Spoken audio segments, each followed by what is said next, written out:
half in the bag. Hail Satan! Hail Satan! Well, Jay, the year's almost over. Mike, it's October. Yeah, like I said, the year's almost over. And what a scary year it's been. Oh, you mean all the hurricanes, political scandals, wars, all the shootings? No, I'm talking about horror movies. Since they don't make comedies anymore, and I don't watch drama movies because they're too boring, all I've watched are horror movies. Oh, hey, I've seen a bunch of horror movies too. That gives me an idea. We should talk about our top 10... Oh, who is that? It's probably a skit. It's probably a skit. Come in. God damn it. Come in. Hi. Is this the Chub Hub delivery guy? What? I set my order for noon, you fucking moron. Oh, no, I'm not from Chub Hub. My name is Nick Plinkett. I've been expecting you, Nick. Hi, great Uncle Harry. Yeah, no, I know this is kind of odd, me just, busting in here like this. You probably haven't seen me since I was a baby, but... Cut the bullshit. I know why you're here today. You do? Yeah. You need one of my kidneys. What the fuck is happening? I was gonna kind of build to that, but I figured maybe we could catch up and I could see how you're doing, and... I said cut the sentimental bullshit. I'm on the AOLs. I've got a computer. I've got the Ancestry.com. I know that out of my 38 living relatives, 37 of them have died from kidney failure. And you're my only match for a transplant. I'm the last living Plinkett. Right. Whoa, okay. Uncle Harry, why are you pointing a gun at me? I'm gonna die in a couple of days. Is that supposed to be a threat? Oh, it's not just for you. It's for us. See, if you want my kidney, you're gonna have to fight me for it. Uncle Harry, I'm not gonna fight you for your kidney. I thought we could just, sit back and reminisce about the old times. Remember Christmas? No! I know I'm 109 years old, and I got 2 perfectly functional working kidneys. You've got your whole life ahead of you. But there's no such thing as a free lunch, except for Fatty's Chub Hub order. What? I had a coupon. That's rude. Nice to meet you. If you want my kidney, you're gonna have to play Russian roulette for it. You see, I knew you were coming over today, so I took the liberty of cutting out my own kidney. Jesus Christ. Yeah, that's right. I got it right here in this convenient carrying case, in all of its kidney glory. Now, I got this gun. There's 1 bullet loaded in the chamber. I'm gonna spin the chamber, and then we're gonna take... I know how Russian roulette works. You don't have to explain that to me. Now, if you win and I die, then obviously you get to keep the kidney. Hell, take the other one too. I won't be needing it. Just don't take my cock and balls. I want the maggots to have those. I made them a promise. I was on stage at the Oscars. How did I get here? Now, if I win and you die, then you just die a few days sooner than expected. No big loss. So what's it gonna be, kid? You wanna play one final game with your old Uncle Harry? Yeah. You know what? I do. Like you said, I'm dying anyway. What's a couple extra days? And I figure the odds are probably pretty good. It's like 50-50, right? Let's go. Let's do this, Uncle Harry. I'm ready. All right, kid. I like your moxie. All right. Figure we'll do it over there by that table. Just give me a second to get up. Okay, yeah.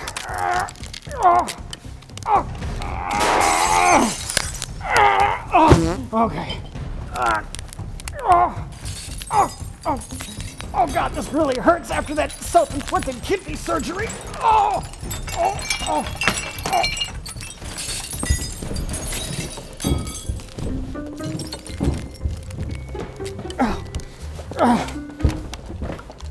What?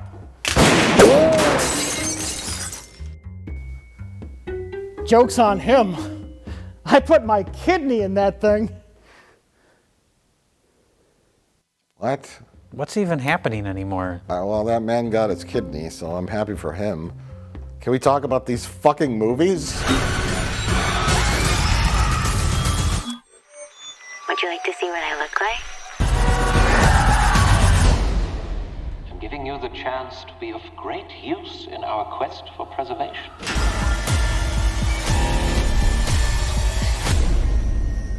Animals don't get too hung up on reason.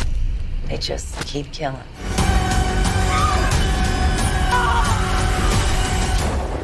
It's a really special place. This is not real.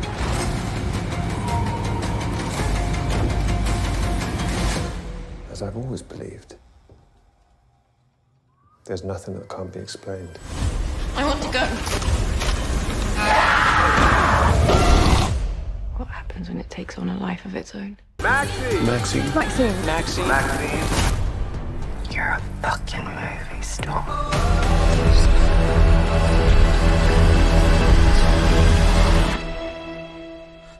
You don't have to be afraid.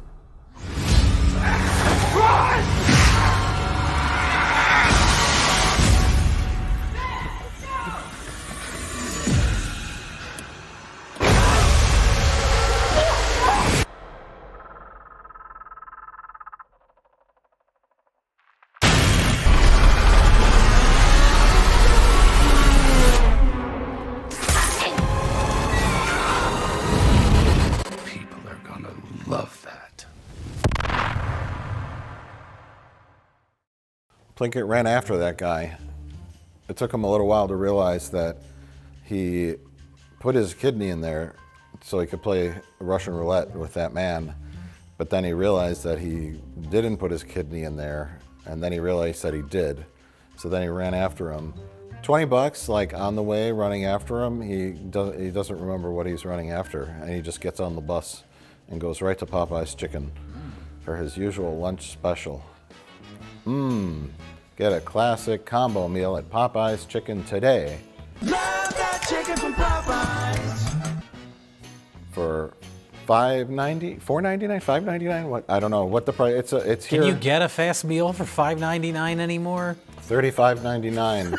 2 pieces of chicken, a 2-piece with a side of mashed potatoes and a biscuit, maybe. I don't know. Love that chicken from Popeyes. I didn't read the copy. Did you read it? What they were supposed to say? For For our advertisements, Yeah. our product placements. Yeah. Oh, Popeye's Chicken. Check it out today. High quality chicken. Go to popeyeschicken.org. I don't know. All I know is it definitely won't make you sick. Love that chicken from Right. Oh yeah. Well, not. That's their slogan. That's their new slogan. I won't give you this. It won't make you shit your pants. I went to Popeye's Chicken the other day and I said, "Hello, I'd like to order some spinach," and they said, "We don't have it." And I said, "What do you mean you don't got spinach?" And then I drove my car into the building and killed 8 people. It was like, whoops. We've all been there. We've all been there. We've all had those kind of afternoons. Yeah. But yeah, so this video it will probably be an hour long, and the last 40 minutes will be a Popeyes ad. Yes. So, skip to this time code if you just want to watch the lengthy Popeyes ad at the end of this video. Jay, today we're here to talk about our 10 horror films each. Not a top 10. Yes, we before you start typing the substance into your internet comment fields, neither of us have seen The Substance. That's not true. Oh! I have now seen The Substance. What, you went to a movie theater? I did. Well, hold off on that comment there, Jay. Jay has saw The Substance, I have not. So here's the thing. We know that you're going to comment that we should have included this, or this in our top 10. These are the top 10 horror pictures we have personally seen. Jay will now include potentially The Substance in this top 10. I don't know. The Substance may be on my list. Stick around for the This video. is news to me. This is breaking news. So yes, here that's the thing is like we are going to do a recap at the end of the year, and I looked at my list and I watched 14, 15 movies, and mostly all of them were horror pictures. It's been a big year for horror movies. So I said, since this is the spooky month of the year, October, why don't we take 10 horror films we've watched since our last recap and rank them just for fun. And yes, this does not include every horror movie made in the year 2024, so calm down. Well, it also doesn't include stuff we've already talked about. Like, if this was a true top 10, Longlegs would be pretty far up there for me, but we already did a video about it. Right. There's just movies we haven't talked about, ranking them. Let's talk about horror movies. Before we get into our list, though, we should point out, as of the recording of this video, this past weekend, #1 movie at the box office, Terrifier 3, which is fucking crazy. This is not a studio movie. The series of movies, I don't personally like them, but completely independently made. The first one kind of grew a following over time. Second one was like crowdfunded and then got released in a surprising amount of theaters and did relatively well.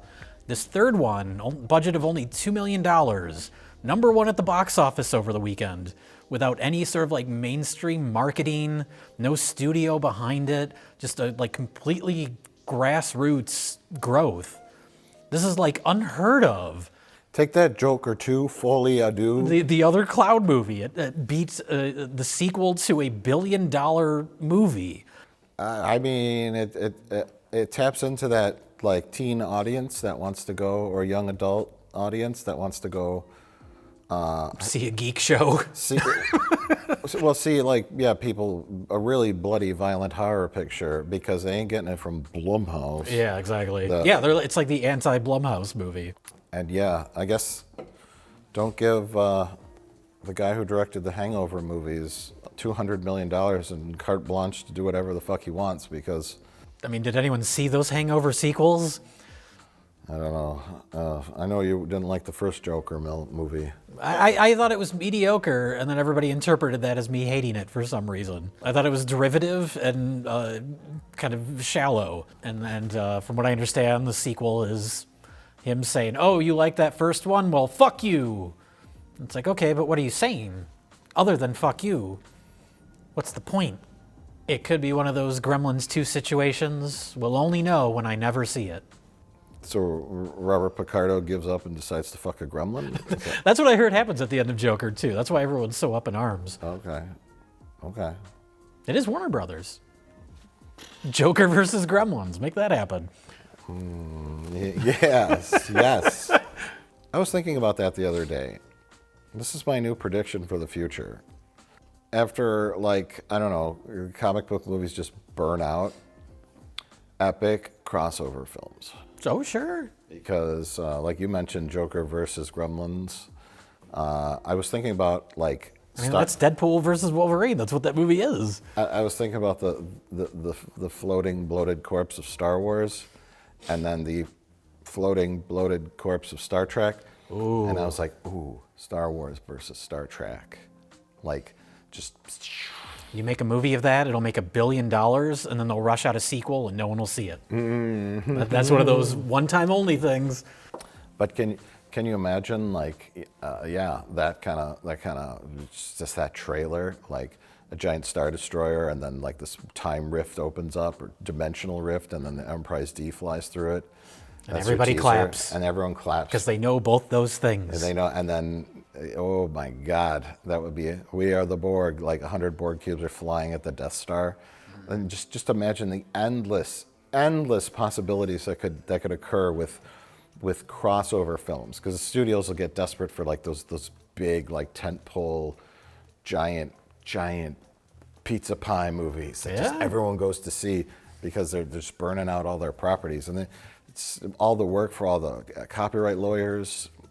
Becoming a copyright lawyer will be like the new profession. In the U.S., it'll go up by like 900,000%. We're here to sign. There's like 700 copyright lawyers. Joker versus Gremlins. I don't know how you deal with like aging actors and stuff like that, but that doesn't matter anymore. Just plug them into the AI bot. I guess AI, in the next like decade or so, it'll be like put Captain Picard and Riker and Worf and the whole crew on the Enterprise. And they team up with young Luke Skywalker. They travel back in time, and there he is. And everybody has a gigantic orgy on the Star Trek Enterprise. Will I see you again? Perhaps. Love that chicken from Popeyes.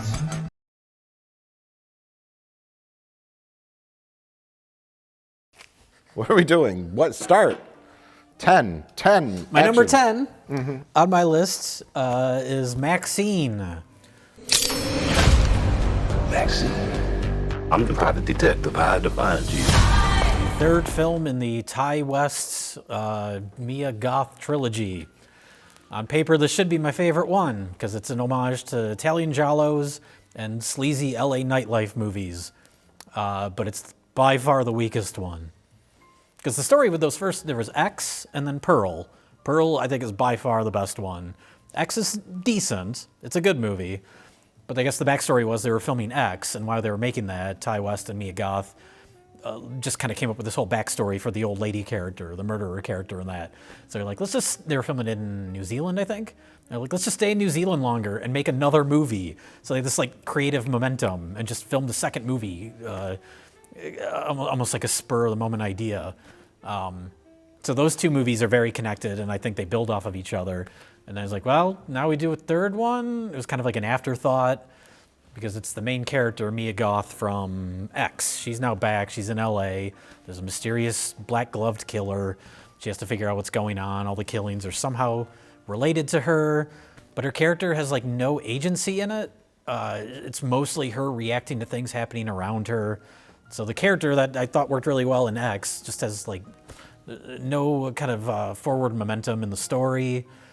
Wait. So in the sequel, Pearl, that is Mia Goth, but she's playing the old lady? Well, she's playing the old lady in X. She played both roles in X. Okay, so it's like, it's not the girl from X, the porn actress or whatever, right? It is. It's that character, MaXXXine, is in the movie MaXXXine. No, but in Pearl, it's the old lady's backstory. In Pearl, it's the flashback to the old lady when she was young. Same it's all actress. Mia Goth. Okay, gotcha. And she's a great actress. I forgot she played the old lady in X. Yeah. But she has so many great acting moments in Pearl, and then in MaXXXine, not nearly as much to do. The mystery, the killer mystery, is easy to figure out very early on, so there's no real tension, no real drama.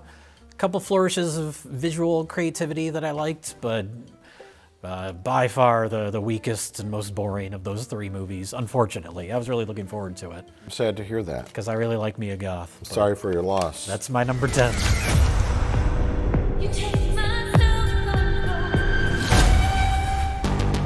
So these are my 10s plus, real quick. Okay. I watched the Tarot movie. It was. You watch all the shit ones. You watch all those crappy Blumhouse movies. Is Tarot a Blumhouse or no? I don't know. I think so. But it's like there's another movie called Spin the Bottle out now. Where are we? Isn't this the house that all those murders happened at? They're playing Spin the Bottle. And it's like somehow I'm fascinated by like what do we make a movie about? High concept, low effort. High movies. concept, low effort, low intelligence. Like tarot cards are spooky. Okay, let's spin the bottle. Remember that game? Let's make a movie about it. And I have this interest in making a horror picture about. Don't give them ideas. I have a whole treatment written up, and it's amazing. It's amazing, and it has a whole story. Oh, okay. And a group of. I don't know why I'm pitching this to you. This is my elevator pitch. Ready? They go. But they end up at this old.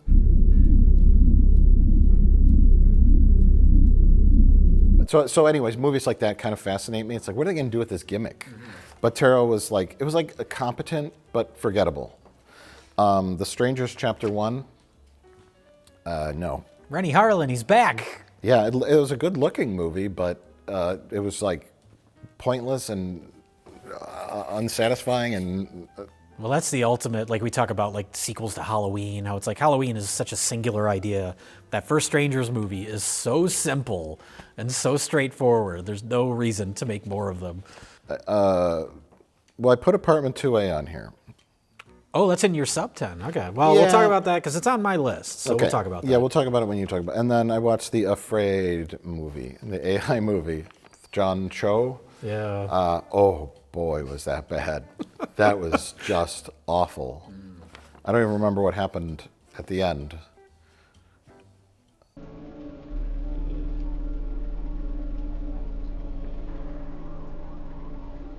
These are like Blumhouse movies that they shoot for like $1 million, and they make $32 million at the box office, and they finance bigger Blumhouse projects. Yeah. I think it was like a 5 years ago, it was like from the producers of Paranormal Activity. Oh yeah, Happy Death Day, Happy Death Day, The Purge, and now it is Megan, something else, and something else. So they're more recent kind of hit movies. It's enough to see 3 titles, enough to register 3 hit titles in your brain, and move on. And so that was the formula about 5 years ago. Now it's repeating. In 5 years, it'll repeat again once they get 3 hits. Yeah. It is a machine. That's the thing, is they have no personality.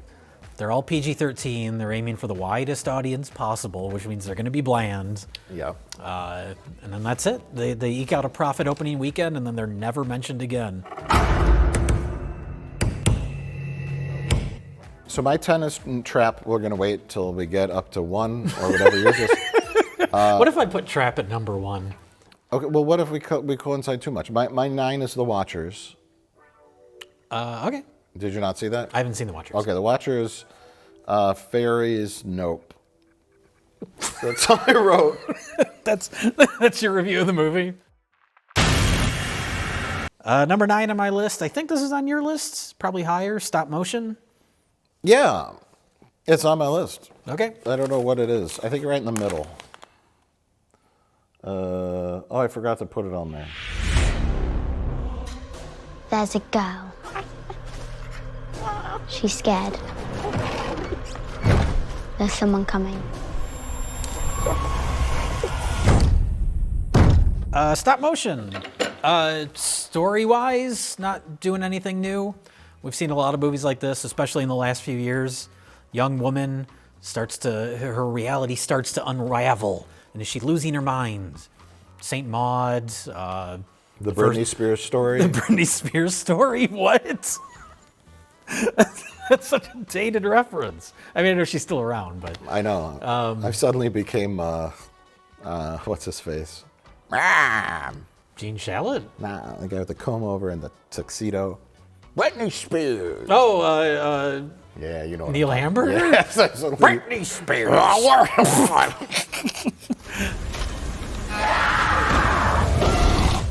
What happens when it takes on a life of its own?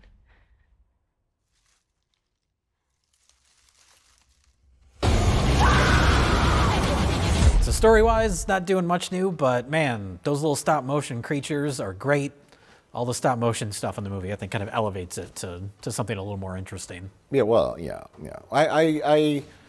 I liked this movie quite a bit. I didn't love it or I didn't hate it. I saw the trailer and I was like, obviously lured in by the visuals and that's its style, strength, the tone.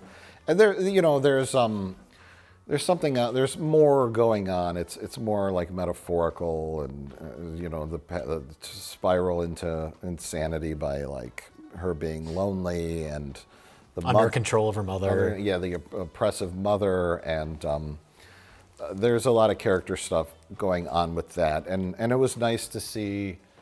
I kind of thought like, okay, she's making a stop motion movie and it becomes like all encompassing, and then during the storm, lightning strikes her studio, and the stop motion characters become possessed by evil forces. Now, this isn't a Blumhouse movie. It's not a Puppet Master film. No. Like I said, yeah, like a Saint Maud or like Censor from a couple years ago. Yeah. It's that exact kind of same structure of what's real, what's not. Is she losing her mind? It follows that kind of formula. Right, but it's very similar to Cuckoo.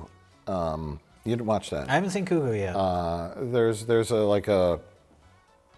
the plot and then there's the theme. Yeah. And it's the oppressive mother and the daughter wanting to finish her mother's work. Her mother goes into a coma and then eventually dies, and then there's a mysterious little girl that comes around.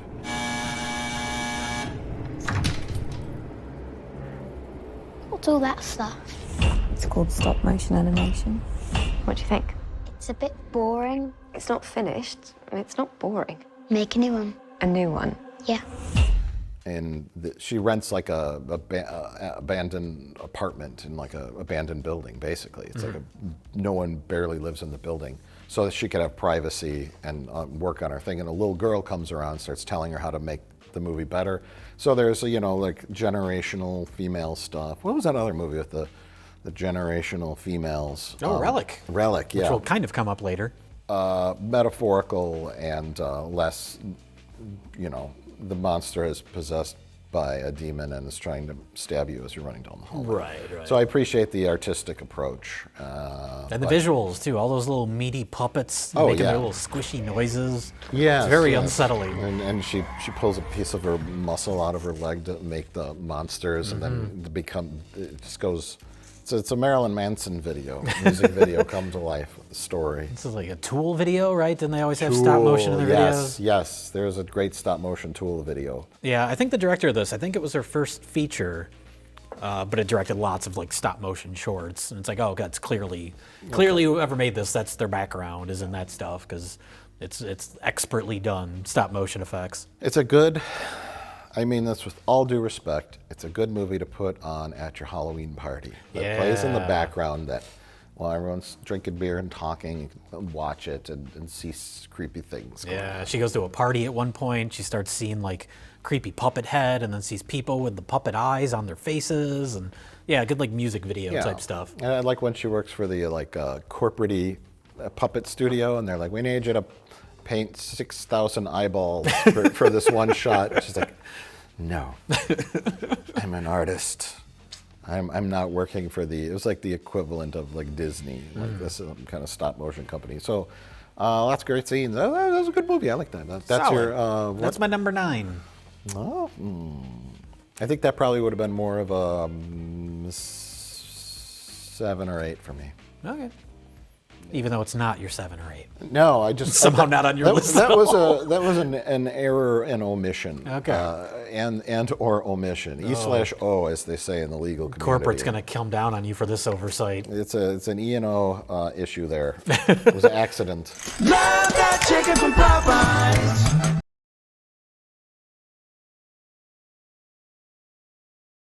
My number 8 was Salem's Lot. Oh yeah. This is a movie that was shot like 4 years ago, sat on a shelf. At one point, it was going to be theatrical, and then it was just like erased from their lineup of movies. And it's David Zaslav, so people were like, oh, are they just going to delete this movie from existence? And I guess they finally decided to just dump it on Max. It's not safe!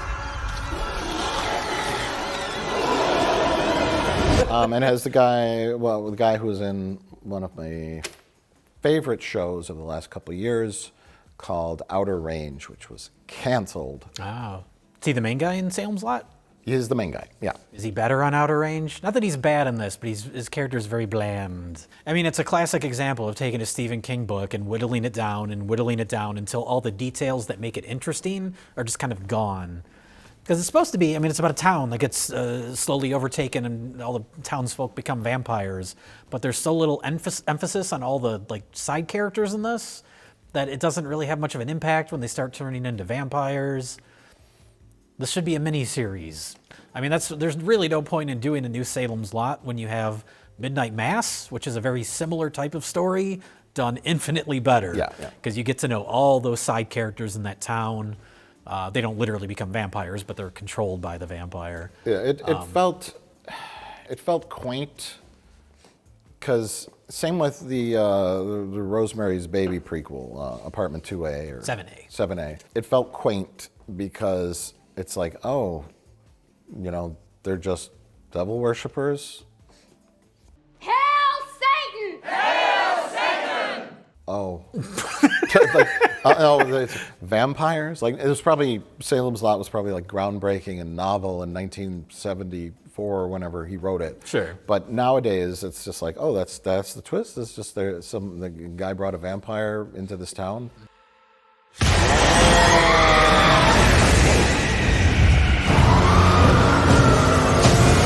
I know how it sounds. The idea that Mike Grierson is some kind of, creature of the night.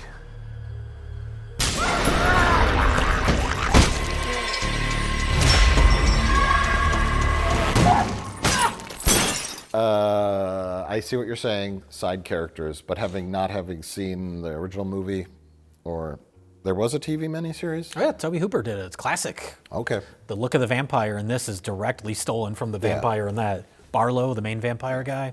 So Nosferatu-esque. Oh yeah, in the original book, he's more like kind of eloquent, and he actually speaks. Oh, okay. And the original miniseries, they turned him into more of like a Nosferatu kind of growling monster. And so this new one just directly takes from that. Yeah. The scene with the kid outside the window, floating outside, that's directly taken from the Tobe Hooper movie. I think if that stuff was stolen from the old stuff, like I think that's what I liked about it. It felt very retro. The kid floating outside the window, you just show that to a Gen Zer and they'll just laugh because it's not like jump scare, but it's creepy in an old-fashioned kind of way. All of them sleeping in the trunks of cars was, I'm assuming, in the book, or the entire third act is different than the original story, where they're at like the drive-in. Yeah. That's all different than the original. Is that concept in the book though? I don't think the drive-in's in the book at all. I like people sleeping in trunks. The town sleeping in the trunks of their cars. It doesn't make any sense because they could just sleep inside their house with the windows closed. I don't think any of that's in the original story. Because they knocked down the sun sets behind the. Did you watch this new one? Mm-hmm. Oh, the sun sets behind the movie screen, and they knock it over, and then I would say, to me, it was like the Cliff's Notes version of something better. Yeah. And I thought it was entertaining. Sundown, you better take care if I find you've been creeping round my back stairs. Number 8 on my list is a Spanish movie called The Coffee Table. Have you heard of this film? It's kind of becoming a little notorious because right off the bat, I'll say it would have worked better as a 30-minute short film because it has the inciting incident, which I won't spoil, but it's one of the most shocking and horrific things you'll ever see. It's very disturbing. And then the rest of it, because it's a guy, he lives with his wife in an apartment, and they're having guests come over later. But I've seen the trailer for this. Okay, while she's gone, something horrific happens. And the rest of the movie is him trying to hide it from his wife and from their guests that show up. So it's almost like a sitcom premise, but it's very disturbing and horrific what starts the movie off. And so it develops this somehow, even though it's so awful, it develops this dark comedy tone of him constantly trying to hide what actually happened. And I don't want to say any more with that because it'll get into spoilers, but it's very well executed. It keeps your interest. It keeps the tension going for a while, and then it feels like it should start to end, and it keeps going. So 30-minute short film idea, stretched a little too long, but very well directed. But just be warned that it's incredibly awful and horrifying set of events that start the whole thing off. Well, coming from you, it's dark. It's very dark. My mind cannot even fathom what that could be. Y les aseguro que esta mesa, por diseño y por su nivel, les va a cambiar la vida a mejor. But the opening is kind of interesting because it's called The Coffee Table. The coffee table is involved in what happens. So the opening scene of the movie is them at I can't remember if it's a thrift store or just some sort of furniture store, buying the coffee table. So it's all the origin of the coffee table before it gets into the actual story proper. Now, is the coffee table haunted? No, it's not a Blumhouse movie. Every time we talk about a movie that isn't a Blumhouse movie, we have to point out that it's not going to be the stupidest thing ever. Dumb premise that leads to a bloodless series of non-events. That's every Blumhouse movie. Oh my God. Wait, say that again, Jay. I don't even remember what I said. A dumb premise that leads to a series of non-events? A bloodless series. A dumb premise that leads to a bloodless series of non-events. Now, I would never, ever, ever suggest that anyone out there, I would never suggest this, but anyone out there would ever go to Wikipedia and put that as the plot synopsis for every Blumhouse movie on Wikipedia. Now, I would never suggest No, we that. can't recommend people abuse Wikipedia. It's like a funny that. idea, but if that happened, sure, it would be hilarious. How about, can we throw the word embarrassing? Some embarrassingly bad non-events. Okay, one more time. A dumb premise that leads to a bloodless, embarrassing... A bloodless series of embarrassingly bad non-events. There you go. Okay, and we're going to put the text up here for reference. Just so you remember We would never, ever... In fact, we actively suggest that you do not do this. Yeah. Write update Wikipedia articles or even plot synopsises on IMDb. Sure. I would never, ever do that. No. And I would never put the text up one more time here. Well, we can put the text up. It's our own video, and it's our own opinions. So we can express our opinions. That's how we in our feel video. about a lot of Blumhouse. Not all, but Not a all, lot. but most. But certainly I would never, ever, ever, ever suggest anyone like copy paste that text over and over again to update every possible Wikipedia article on every possible Blumhouse film and or IMDb descriptions. No, please don't do that.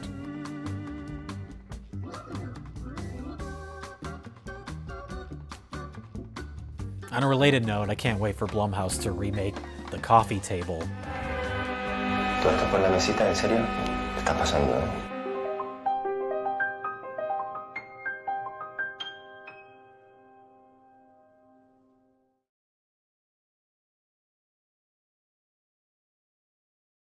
Mike, what's your number 7? I wonder if any of ours will line up. I don't know. My number 7 is In a Violent Nature. That's my number 7. Look at that! That wasn't planned. That wasn't planned. That wasn't planned. In a Violent Nature.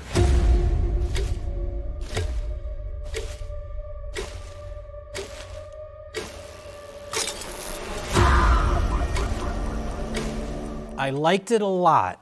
I liked it a lot. And it's definitely worth checking out.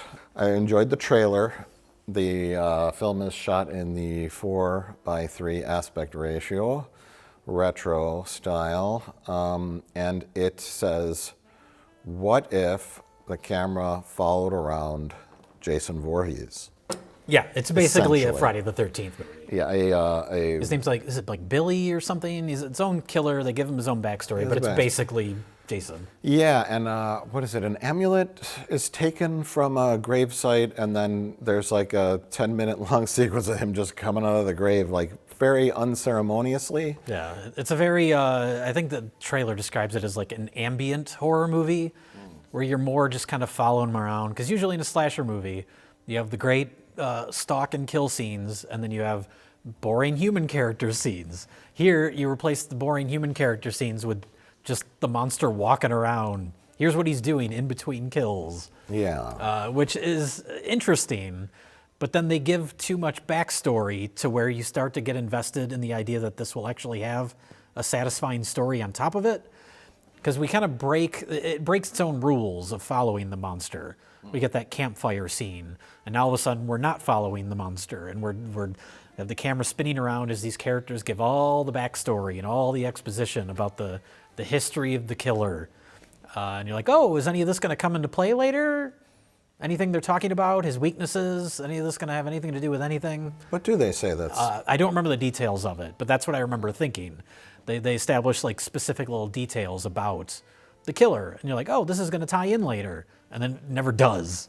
Yeah, see, I read that more as maybe less breaking format and more of kind of playing on the cliche of that particular scene in movies. I would have liked it more if you have that campfire scene with the exposition, but you're still behind the killer, and you just catch like little bits of audio, little bits of dialogue about him, because it ultimately doesn't matter. So you want 100% POV. Just stay with the creature, yeah. Until it's hard to pull off that kind of. It is. They do a great job of it for most of the movie. That scene stuck out to me, and then it takes a very deliberate turn in the third act to following a different character. Right. And that would have had more of an impact if that was the first time that really happened, where we left the killer's, the camera following the killer. So.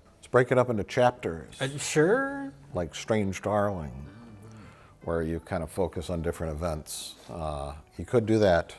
Yeah, I think from a production standpoint or a producer, marketing, whatever kind of standpoint, like having the entire film be just over the shoulder of POVs of the killer guy is interesting, but it would take a lot of skill to pull that off and keep it interesting and not lose most of your audience from like, are they ever going to show anything else? Because there are those people out there. Oh, yeah, I think as is, it's still got a lot of that. It's boring, you're just following the killer. I've seen a lot of comments like that, yeah. And I get that. I certainly understand, like, you have to be in the, because it's sort of hypnotic. You're just watching him. It's very, I don't know, abstract in a way, because it's not, and that's why when you introduce these story elements, they stand out more, because it's like, oh, okay, this must be kind of pointed and must be leaning towards something. Mm-hmm. So it's like either go all in on the gimmick or have a satisfying story. And it kind of ends up in the middle.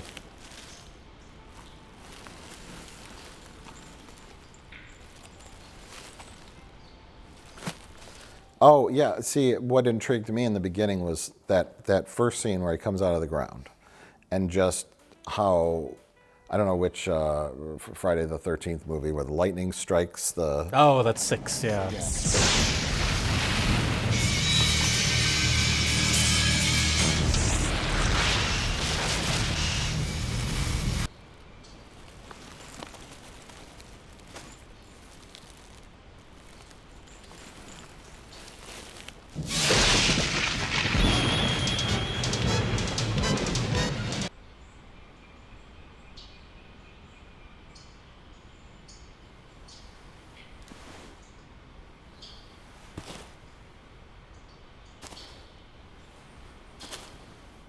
Over the top, and this is just like...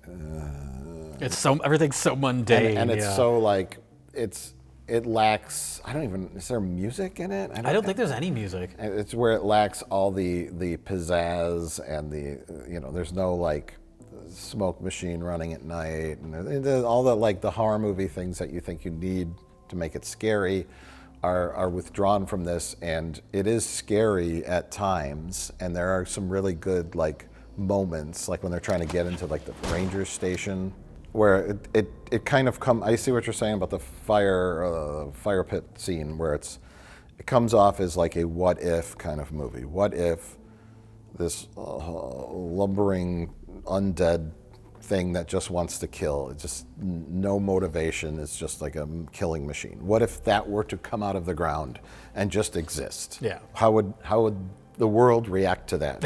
What would happen? And this follows that pretty accurately, except for when it breaks protocol a little to kind of invest you in a story that which you don't doesn't really quite exist. Yeah, it doesn't really matter. Yeah. None of these characters are really characters. We just get the final girl. The story is that she's horribly traumatized at the end. Mm-hmm. Like I don't remember the main character. I don't remember if she had an arc. All you remember is that guy, lumbering monster walking through the woods, and a couple of very, very inventive kill scenes. Yes. Yeah. That's what the movie is. So then, when you try and introduce these actual story elements, they stand out from what the movie feels like it's going for most of it. Right.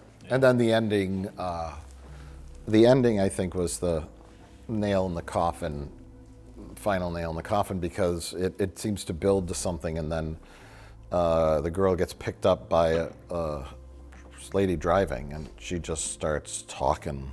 Yes. And she's talking about how her husband killed a bear? There's some sort of thing where, I think on a thematic level, they're trying to compare the mindless killing slasher to just a force of nature. Yeah. A wild animal that just operates on instinct only. But I feel like we're seeing that visually throughout the whole movie. Yeah. Where you don't need a long monologue at the end to drive it home. But it doesn't, that speech by the lady, I believe the movie just ends. Yeah. The girl looks out the window and we like get a shot of the forest, like, is it there, is it there? And then I interpret that as like, she sees this nightmare or horror everywhere she looks. And then that it means she's traumatized by this. Mm-hmm.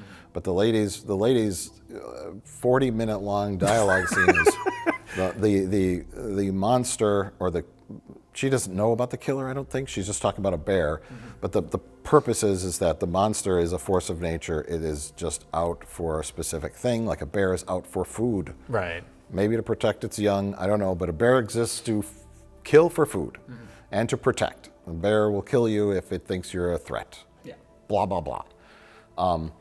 That should have come to fruition in some way, to where maybe this main character, and maybe this is cliched, I don't know, not artistic, but this is my brain. I think of things in terms of beginning, middle, ends, satisfying conclusions, satisfying arcs. I think of things in that term. I'm the annoying guy who writes studio notes, who doesn't know what the fuck he's talking about, who tells the artist, don't do that, do this studio thing. Now here's my studio note. She is sitting in the car. This lady talks about the grizzly bear for 25 minutes. Then the lady, I don't know, has a heart attack and falls out of her car and dies, crashes the car. They see the monster. Ah, what the fuck? Crashes the car. The lady flies through the window, is dead. We leave our main character there, the killer standing in the road. She's just been talked to about grizzly bears. Now, grizzly bears, like, if it's brown, lay down. If it's black, fight back. If it's white, you're fucked. You're not like polar bears. Like, sure, I've never heard this expression before. There's some sort of like rules with bears. Okay. I'm not an outdoorsman, but I know there's something like that. Okay. Where based on the type of bear you encounter. So maybe she learns that lesson, you know, and she's just like, this lady just talked about grizzly bears for 2 hours. I have to apply this knowledge to the finale of the movie. Then there's also a joke. You don't have to be faster than the grizzly bear. You just have to be faster than your friend. Oh, sure. And so maybe the lady crashes the car and the old lady gets out and she's like, what? And there's the guy. So she just takes off running, and they're both running. And she, of course, outruns the old lady. And then the killer gets her. And it would have been a subtle nod to that funny expression. And you know, maybe some people would have picked up on it. But then she just keeps running while in the background he's just like hacking that old lady to death. 2 studio notes on how to finish the movie with a slightly better ending than just cut to credits after the old lady's talking. I think the other option is just to be even more vague than it was, because there are these like hints at a story that never come to fruition in the movie. So just have it be completely killer's POV. You just want to restructure the whole thing. I mean, keep the same structure, just don't switch focus at that third act where it starts to follow the girl. And also get rid of that campfire scene where we're completely outside of the killer's over his shoulder. Yeah, I agree with you, but I also see the danger in it becoming monotonous and running out of steam with the one-note concept, like just endless walking. Well, that's why I think this movie is more satisfying as an experience than it is as any sort of narrative. Yeah. So it's like, just go all in with that then. But it's still, I mean, it's impressive that they hold it together as well as they do. It's an interesting kind of take on. I think, I can agree with your perspective. The first 65% of the movie is your Jason in the Woods movie, right? Yeah. And he kills all the campers, one after another, and then eventually, like, there's 10 minutes of him walking down a country road and coming towards a town, and then just going through that town, slashing, and then you see, like, cop cars, and they're just, like, endlessly shooting him, and then the movie ends with him, like, he kind of wakes up, and he looks up, and there's, like, I don't know, some new characters we've never seen before, and they're like, you've got to do the ritual, Brian. Is the ritual going to work? I don't know, but it's all we got because I found this book in my grandpa's attic. And then he just goes, what? Like, you know, some kind of plot thing that happened off camera.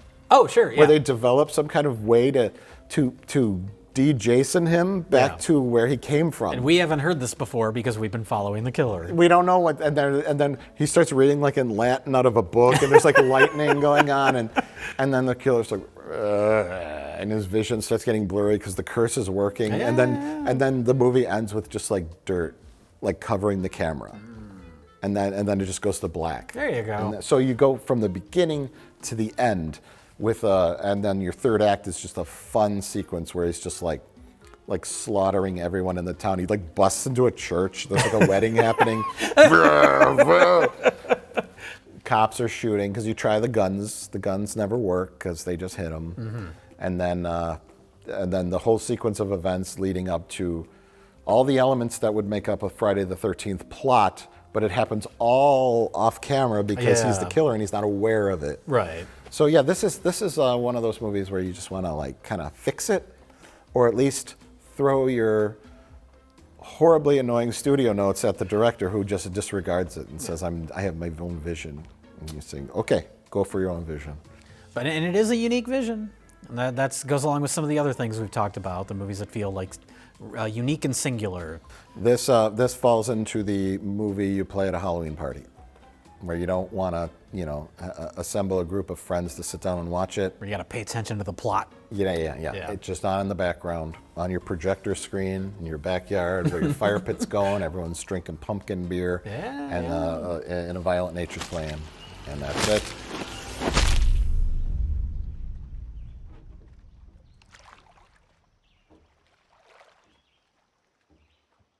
Who's 6? You? We're gonna be here all week.